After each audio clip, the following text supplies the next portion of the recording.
It isn't a position that I'm leaving without regret, for a number of reasons. Tonight, Trudeau shuffles the cabinet, find out who is in and who is out. We would like to eventually get some of our participants certified in beekeeping because I think it's really important for the environment and for the future.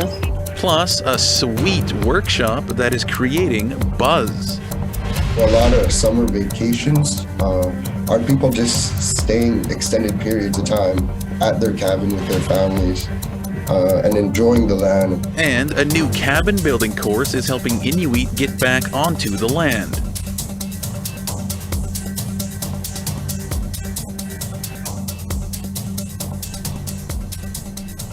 Good evening, Tansei Anin. Welcome to APTN National News. I'm Daryl Stranger. Prime Minister Justin Trudeau did a significant shuffle of his cabinet on Wednesday. It's the first major change since a new cabinet was announced just after the 2021 federal election. The changes include a new Minister of Crown Indigenous Relations. APTN's Fraser Needham has more. The changes include the demotion of a number of long-serving ministers, such as David Lametti, who had been Minister of Justice since 2019, having replaced Jody Wilson-Raybould. Immediately after the shuffle, the Prime Minister said it is all about putting a fresh face on the government. I want to thank everyone who has served this country and this cabinet so well over the past number of years.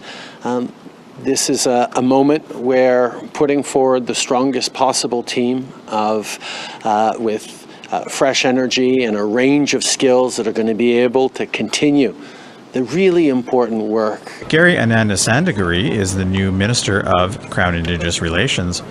He said his unique background should help him in his new role. My family came here 40 years ago as a result of what happened where I'm originally from, which is Sri Lanka. And what I bring here is that lived experience of what survival means, what going through oppression and colonialism means. And I bring it in a very personal sense. Mark Miller moves from Crown Indigenous Relations to Immigration. He had been in the portfolio since October 2021. Before that, Minister of Indigenous Services for nearly 2 years.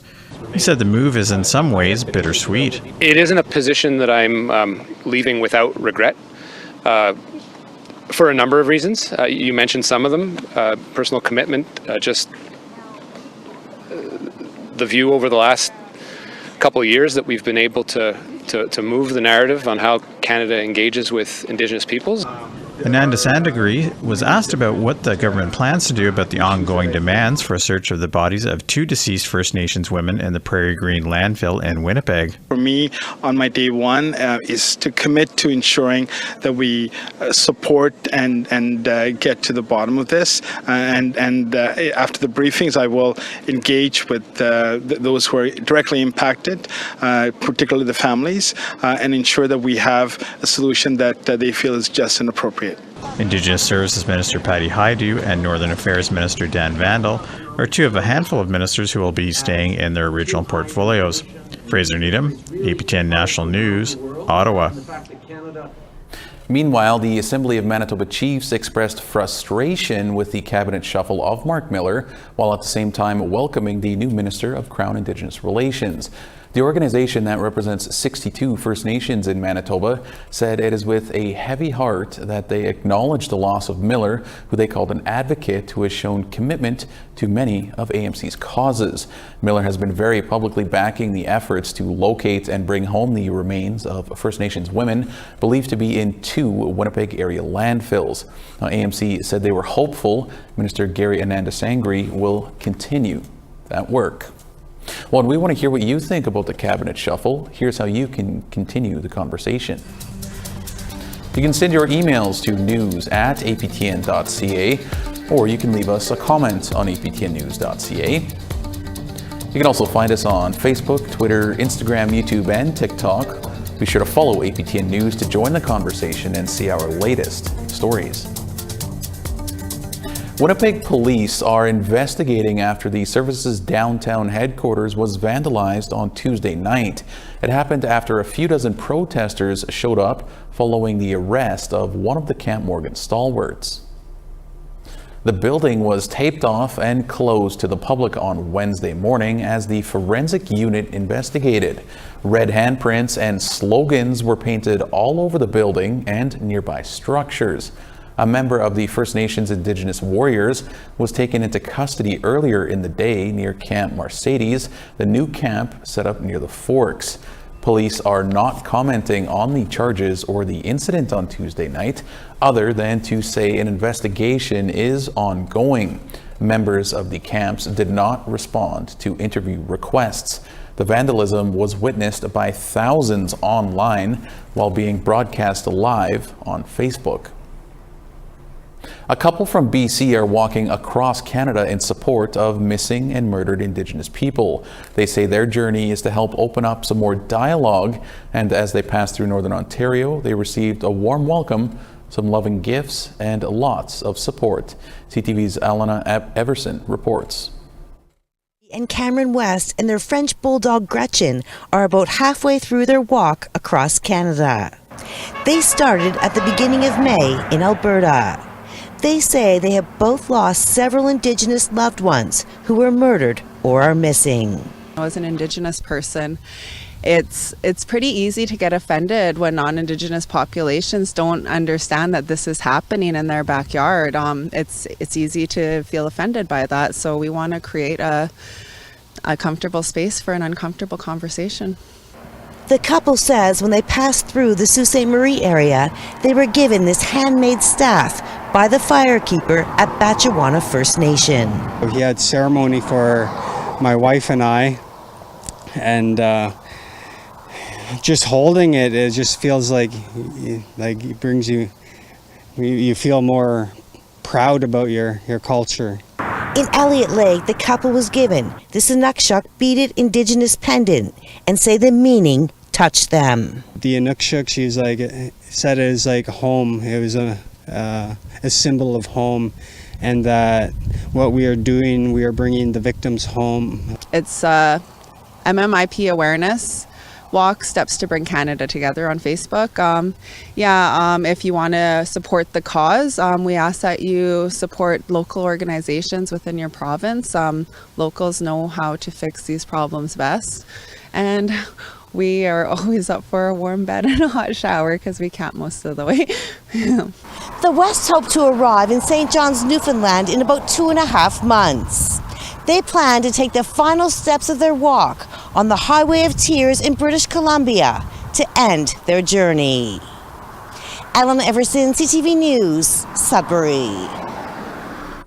A First Nation located in the East Kootenays of BC is currently dealing with an out-of-control wildfire that has claimed 7 homes so far. APTN's Tina House has this story. What started as a report of some downed power lines close to the Akam Reserve, just a few kilometers from the city of Cranbrook, BC, quickly turned into an out-of-control wildfire on July the 17th. The BC Wildfire Service says it was almost a perfect storm with weather conditions and a very hot and dry summer. Monday, when the incident was first detected, the winds were very high. We had winds in excess of 50 kilometers an hour at the time, and they were actually so strong that the wind was hampering our air tankers. They were not able to safely fly the incident. The fire quickly grew within a half hour, and Chief Joe Pierre says it affected the lower end of his community. The evacuation happened very, very quickly. We managed to get everybody out safely. And then we started, making sure, okay, has anybody seen this person? Has anybody seen that person? And, we started adding the check marks beside names as we realized that, yep, they're found, those people are found. And so the evacuation actually ended up going what I will call quite well. It's the organized chaos, and it moved through our residential area so fast.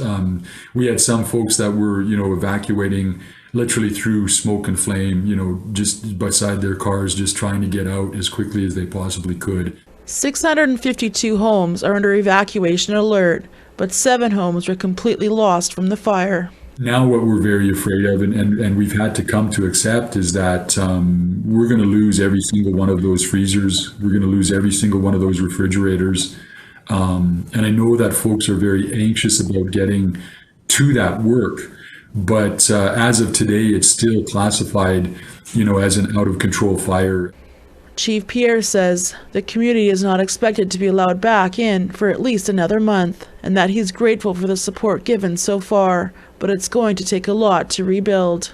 And I'm so grateful to my colleagues from around the province.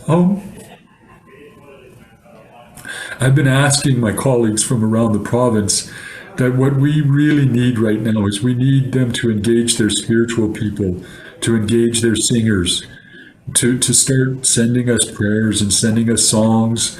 We really need that right now. Tina House, APTN National News, Vancouver. All right, we have to put a pause on the news for just a moment. When we return, a month-long workshop is helping Inuit youth get back to the land. Perfect place for family time. Obviously, you can campfires, right? So dinners, lunches over the weekend with family, invite people over.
Welcome back to APTN National News.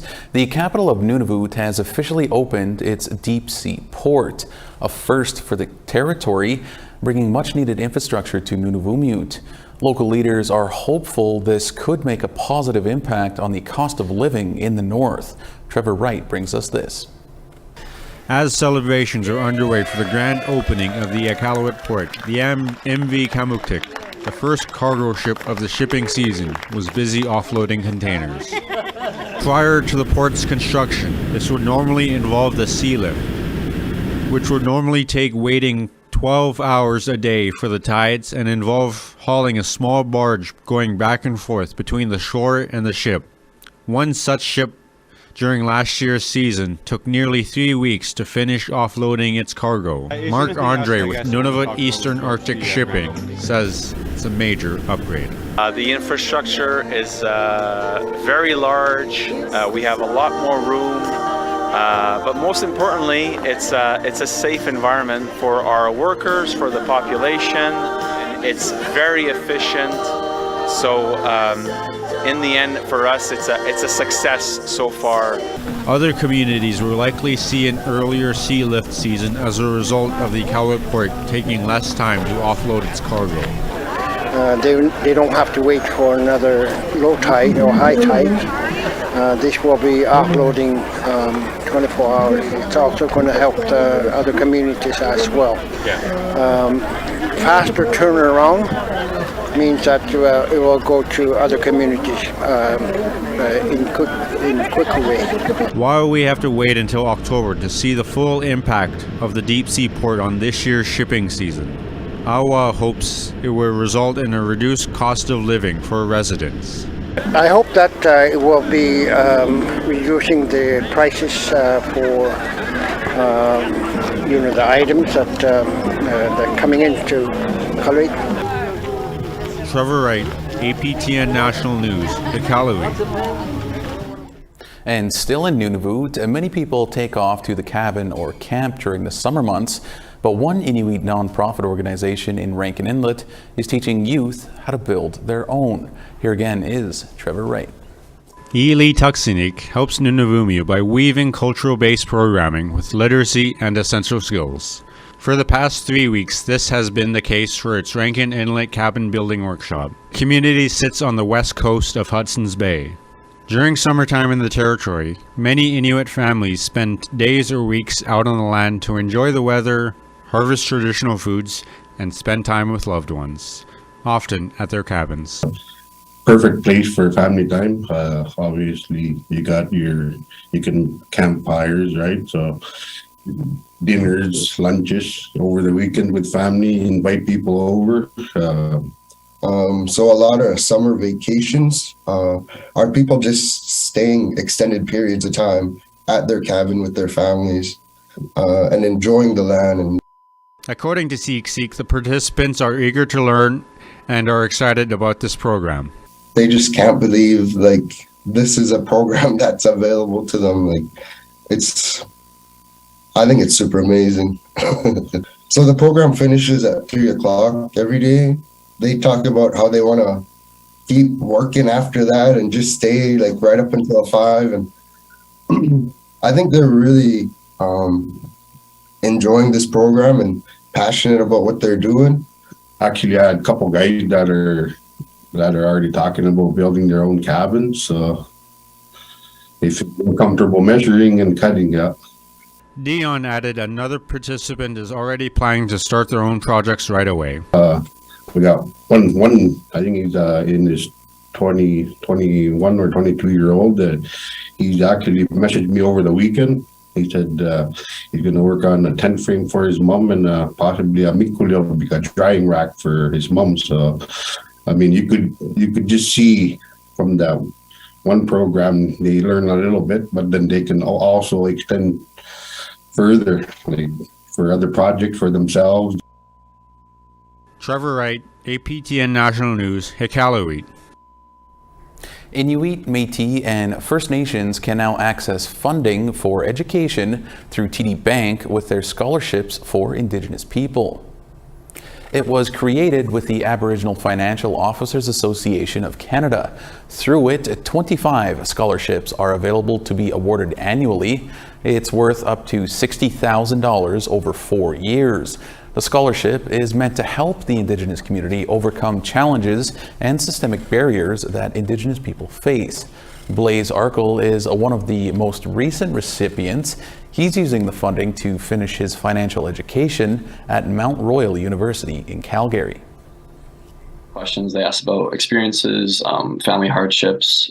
Just the way they articulated the questions is kind of matched with how you kind of think about your family's history and how they experienced everything that they experienced. And yeah, it really helped me like think internally of my own history. There wasn't a lot of resources for students in my situation as a Canadian, as an Indigenous person pursuing education. All right, it's that time to step aside one final time here. Our photo of the day and weather are next. Plus, a beekeeping workshop is creating a buzz. These bees are through G's Bees, and we have additional training with them this year. So that's something new that we didn't quite have before.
Welcome back. It's time now for our photo of the day. Today's photo is of a smoky sunrise near Burns Lake, British Columbia. That's a great shot there. Thank you to Karen for sharing this great photo. If you want to be featured as our photo of the day, you can email your shots to share@aptn.ca, or you can also tag us on Instagram. All right, now let's take a look at tomorrow's weather forecast. Beginning on the East Coast, at 28 in St. John's and 29 in Halifax. 21 degrees in rain in Cartwright and 23 in rain in Happy Valley, Goose Bay. 27 in showers in Quebec City and 25 in Montreal. Some showers in 29 in Toronto and 29 in Sault Ste. Marie.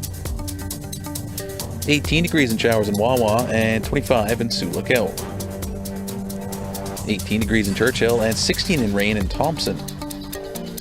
18 in rain in Barons River and 25 in Winnipeg. 26 in Swift Current and 21 in Saskatoon. Buffalo Narrows is 19 with some showers and 24 in Stony Rapids. As we head west, at 24 in Fort Chipewyan and rain in 21 in Fort McMurray. Rain in 17 in Edmonton and rain in 21 in Calgary. 24 degrees in Campbell River and 24 in Bella Coola. Showers in 18 in Prince Rupert and 23 in Fort Nelson. 26 in showers in Beaver Creek and 26 in showers in Rock River. 26 degrees and clear in Fort Simpson, and 26 in Wrigley. 28 in Fort McPherson, and 24 in Colville Lake. 20 degrees in Cambridge Bay, and 20 in Chesterfield. 15 degrees and clear in Arctic Bay, and 10 degrees in Iqaluit. A group of youth and parents in the Ottawa region are learning all about beekeeping this summer. It's all part of a program by the Odawa Native Friendship Centre to learn more about the busiest critter in the insect world. Here's Annette Francis with that story. In spite of the summer heat, these kids and parents are covering up from head to toe. They've come to Dragonfly Visions just south of Ottawa to connect with and learn about bees. So we're going to have to take a quick look into all of this just to see. Getting close and bee friendly is all part of the Amo Nojimo, or Bee That Heals program. See her on there, eh? Where is our queen? I haven't checked these frames over. According to Jennifer Kahoko, it's part of Odawa's land-based learning activities. About 4 years ago, we started doing bees. We did have a little break last year. We have our own bees. These bees are through G's Bees, and we have additional training with them this year. So that's something new that we didn't quite have before, and we would like to eventually get some of our participants certified in beekeeping, because I think it's really important for the environment and for the future. So we've had an amazing nectar flow going on, and the bees have been busy. Kahoko says each week a different group of kids and youth take part in the program. It was the first time for 8-year-old Ariana Mikas. This was very fun. Like, I like how there's just a swarm of bees like just flying around. Like, there's someone here. Oh no! Like, so much people. Like, it feels like it's gonna be I was scared. Like, I didn't want to hold it. I felt like they were gonna sting me. It's the first time out for 11-year-old Talia Leger as well. She's already learned some interesting facts. You can make, with the beeswax, you can make a whole bunch of stuff. You can make candles, you can make lip balms, you can make a whole bunch of stuff. And that if there's not a bee, if there's not a queen bee, you can't have other bees. And that apparently the queen bee lays 1,500 eggs per day. Kahoko says the program will run until the end of September. The honey from the hives will be sold at the end of the season. Annette Francis, APTN National News, Richmond, Ontario. Children are learning Indigenous languages through song and storytelling at Kildonan Park in Winnipeg this week. In an effort to reclaim languages lost due to colonization, the Children's Indigenous Languages Songs and Games event will feature Dene, Anishinaabe, and Dakota facilitators for kids to listen to and learn about who they are. Organized in part by Inishcorp and King Onji, Executive Director Chance Papanicus says the gift of language is integral to carrying on traditions. Because it's really integral to being a happy individual is knowing who you are, where you come from. So that's what Lucy will be doing today. She's going to be sharing stories, potentially some songs. Really, we leave it up to the facilitator because we want to be able to give them that autonomy to choose what they believe is important in their nations to share with Indigenous youth. The event is happening all week here in Winnipeg, or you can also visit the next round in August, which will focus on different nations. Well, it's certainly a great initiative there, and that is all we have for you tonight on APTN National News. If you'd like any more information on any stories from tonight, our website, aptnews.ca, has you covered. For all of us here, thank you so much for joining us. Miigwech, Kinanaskatan, have a great night.